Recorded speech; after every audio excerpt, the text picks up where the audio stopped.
J'ai le plaisir de rencontrer pour la première fois visuellement la chef du prochain concert de l'Orchestre classique de Montréal, en l'occurrence Geneviève Leclerc. Bonjour Geneviève. Bonjour. Dans la série des grandes québécoises, vous allez présenter un concert qui sera en plus de ça, truffé de solistes femmes d'exception. Et ça, c'est véritablement un cadeau pour une chef, je crois. Oui, absolument. C'est rare aussi. Dans ma carrière jusqu'à maintenant, c'est une rareté d'avoir Mais autant. là, la femme prend mais de plus en plus de place dans le milieu de la musique à la fois classique et dans à peu près toutes les musiques. Les compositrices, il y a de plus en plus de femmes. Il y a maintenant une femme à la tête de la SMCQ. C'est une époque formidable pour vous, non? Oui, depuis quelques années, ça bouge beaucoup, là. Depuis MeToo et depuis Black Lives Matter, Hmm. les choses ont commencé à s'ouvrir un peu. C'est excitant. La grande québécoise qu'on va saluer lors de ce concert, c'est Madame Marois, Pauline Oui. Marois. Et ça s'inscrit dans une liste cette année parce que la saison a été sous l'égide d'une certaine façon de cette magnifique série. Et Madame Marois sera sans doute très heureuse d'entendre ce concert qui nous permettra, entre autres, d'entendre des solistes. Je pense à Valérie Milot, qui va ouvrir le bal, je crois. En fait, on commence avec la pièce de Carmen Braden, la compositrice de Yellowknife, et ensuite on va aller au Mais concerto de Mozart. restons sur Madame Maiden pour l'instant. Ça va être une création mondiale, si j'ai bien compris. Et j'adore le titre. Oui, elle fait du vélo avec un violoncelle sur le dos et un bébé dans le panier. Je C'est une trouve ça rigolo. référence. Mais en même temps, à quoi doit-on s'attendre? C'est contemporain? Ça ressemble à quoi les couleurs? C'est contemporain, mais familier. J'ai eu la chance de discuter un peu avec Carmen Braden de la pièce. En fait, la référence, c'est une référence à la mère de Boris, qui se promenait en ville avec son violoncelle sur le dos et bébé Boris On dans parle de Lotté. On parle de oui, de Lotté. Lottie Brott, qui, avec bébé Boris dans le panier. Donc, c'est une anecdote que Boris lui avait racontée, ça l'a accroché. Et donc, c'est une pièce qui est pour cordes et percussions. Hmm. Et les cordes, il y a une grande place au violoncelle, justement, et également à la conversation avec le violon, parce que le père de Boris jouait du violon. Et les percussions sont vraiment là pour démontrer l'énergie de cette femme extraordinaire Mhm. et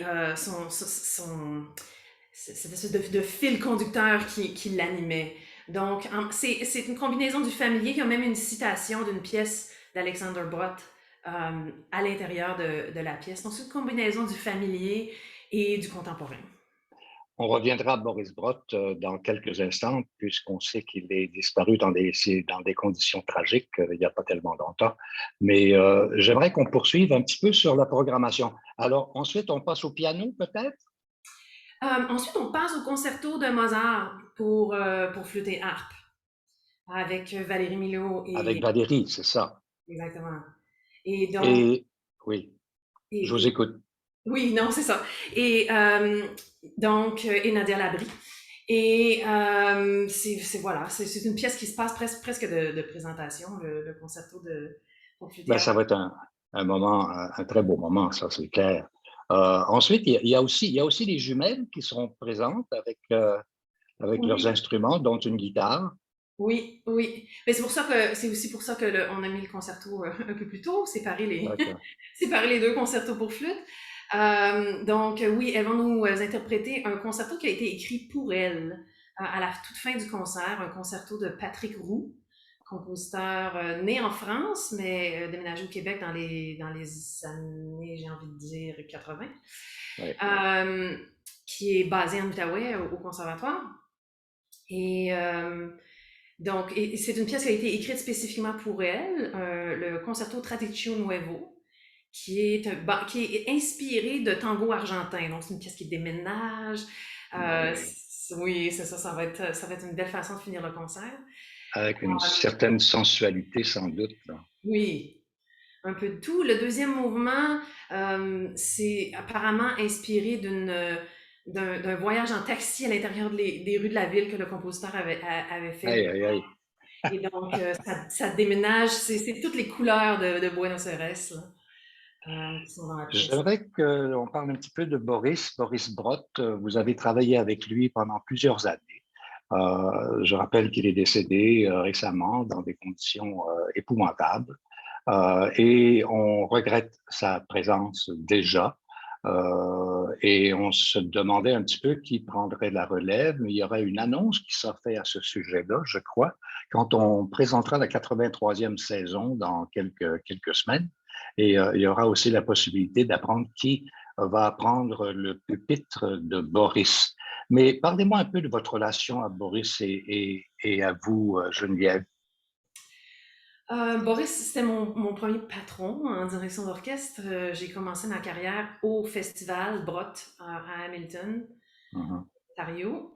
Et donc, j'ai travaillé 2 étés avec Boris. C'était mon mentor. C'était mon ami aussi. Boris, il avait cette capacité-là de connecter avec les gens. Puis j'ai continué à travailler avec lui un peu dans l'ombre au travers des années. Je suis venue diriger à Montréal en 2010. Il était allé à Rome, je crois, diriger pour le pape. Et donc, j'avais couvert son concert ici à Montréal. Puis, je continuais à écrire les notes de programme. Et donc, je lui donnais un coup de main un peu quand il avait besoin des traductions. Je lui donnais un coup de main un peu dans l'ombre quand il y avait besoin de quelque chose. Et pareillement, je veux dire, Boris m'a beaucoup référé partout, m'a beaucoup ouvert de portes, ce qui est quand même comme on l'a mentionné plus tôt, pour les femmes dans ce domaine, quelque chose de très spécial. Euh, et donc, oui, même une semaine avant qu'il nous quitte, on était au téléphone parce qu'il s'en allait diriger à Vancouver. Je couvrais le concert avec les jeunesses musicales à Montréal. Donc, on avait continué à travailler ensemble toutes ces années-là. On avait des plans pour les années à venir. Donc, oui, c'est arrivé. Ça nous a tous frappés. Ça a été comme un choc, là, parce que Boris, c'était pas quelqu'un qui, malgré qu'il avait 78 ans, avait aucune intention de s'arrêter. Mhm. Mhm. D'ailleurs, la semaine précédente, euh, l'accident, il me disait au téléphone en anglais Why should I retire? My tires are fine. Mais on reconnaît son sens d'humour, hein. Oui, C'est un bonhomme qui avait un sens d'humour, c'est un homme d'une grande humanité également, oui, qui avait cette espèce de vision internationale, vision mondiale des choses. oui, Oui, il a dirigé un peu partout sur la planète, mais en même temps, il était très, très montréalais. Je pense oui. qu'il avait une affection particulière pour la ville, pas seulement à cause de son héritage personnel, mais aussi parce qu'il aimait profondément Montréal et qui, année après année, les artistes d'ici, c'est-à-dire les solistes et ces musiciens, ces musiciennes, étaient pour lui une source d'inspiration en même temps. Et j'ai l'impression que vous avez dû être un peu teinté de cette espèce de sympathie qu'il avait. Oui, ben absolument. Puis ce goût-là de de l'importance de premièrement de jouer la musique d'ici, de jouer nos compositeurs et de s'assurer que la musique ne devient pas un art du passé, mais est toujours un art vivant. Donc on continue à créer de la nouvelle musique et aussi de donner la place à la prochaine génération, de s'assurer on a de la relève dans le milieu. C'est vraiment un goût qui m'a communiqué au travers des années. Et ça va toujours rester. Parlons de vous un peu, Geneviève Leclerc. Bon, 15 ans que vous avez travaillé en collaboration avec Boris, mais ce n'est pas la seule chose que vous avez faite. Là, vous rentrez d'un concert, vous en préparez un autre et j'ai entre les branches appris, et apparemment c'est officiel également, que vous allez diriger l'Orchestre métropolitain la saison prochaine. Alors, votre carrière semble filer, je ne dirais pas un long fleuve tranquille, mais il y a une certaine régularité dans votre présence qui s'exerce ici et ailleurs aussi. Oui. Après mes années avec Boris, et d'ailleurs Boris a été un petit peu la flamme qui a allumé cette idée et qui a mené à un poste qui a duré plusieurs années. J'ai travaillé comme assistante chef d'orchestre pour le Boston Ballet pendant 6 saisons. Donc, j'ai travaillé à temps plein là-bas, je faisais du guesting un petit peu, mais quand on est occupé avec une saison complète, on est beaucoup sur place. Puis après, en 2016, après avoir quitté le ballet, là, j'ai commencé à me promener un peu plus. J'ai travaillé avec une compagnie de ballet en Angleterre aussi, le Northern Ballet, pendant 2 saisons. Mm. Puis avec des orchestres un petit peu partout au Canada, puis aux États-Unis, la Symphony New Hampshire, Ouais. Oakville Symphony la semaine passée, en Ontario, Guelph, donc Saskatoon l'automne dernier aussi, donc un peu partout. Génial. Et vous avez choisi de résider à Boston. Vous habitez là-bas. Oui, j'habite là-bas. En fait, c'était pas tellement un choix, c'était comme un add-on quasiment. Bah oui. Je suis partie faire mon doctorat en me disant j'y vais, je reviens, mais comme la vie fonctionne généralement pas comme ça, euh, rendue à la troisième année de mon doctorat, j'avais déjà un emploi à temps plein en direction d'orchestre Ouais. à Boston. Ça m'a comme. Puis à un moment donné, notre réseau se développe, puis bon, les opportunités se développent. Puis comme c'est là, je suis toujours étant donné que je fais surtout des contrats de chef invité, puis je me promène jamais assez longtemps quelque part pour déménager, mais je suis Ouais. toujours à la recherche de ma prochaine maison musicale qui va peut-être m'amener ailleurs. Je trouve ça absolument formidable. C'est-à-dire que vous avez l'occasion de pratiquer votre métier un peu partout et vous vous trouvez sans doute là-dedans. En tout cas, d'après votre sourire, vous me semblez très, très heureuse dans cette situation-là. Rappelons, Geneviève, la date pour ce concert à Pierre Pellado, Oui, 17 mai, 7h30, 19h30, 19h30. 7h30 ce soir, ou 19h30.